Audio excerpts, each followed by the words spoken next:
നമസ്കാരം സുഹൃത്തുക്കളെ, ഇന്ന് നമ്മൾ കാണാൻ പോകുന്നത് കേരളത്തിലെ പ്രശസ്തമായ കാസർഗോഡ് ജില്ലയിലെ അതുല്യമായ ശ്രീ അനന്ത പത്മനാഭസ്വാമി ക്ഷേത്രത്തിലെ തടാകം കാണാനാണ്.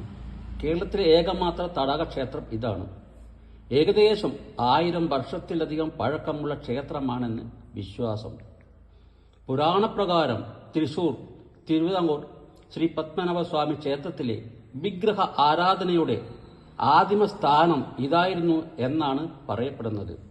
തടാകത്തിന്റെ നടുവിൽ ചുറ്റും വെള്ളം നിറഞ്ഞ അതിമനോഹരമായ ദൃശ്യത്തിൽ ഈ ക്ഷേത്രം നിലകൊള്ളുന്നു. ഇവിടുത്തെ മറ്റൊരു പ്രധാനമായ അത്ഭുതം ബബിയ എന്ന വിശുദ്ധ മുതലയാണ്. പതിറ്റാണ്ടുകളോളം തടാകത്തിൽ ജീവിച്ചു. അത് ക്ഷേത്രത്തിലെ പ്രസാദം മാത്രമാണ് ഭക്ഷിക്കുന്നത്. ഭക്തർ അത് ദൈവിക രക്ഷകനാണെന്ന് കരുതിയിരിക്കുന്നു.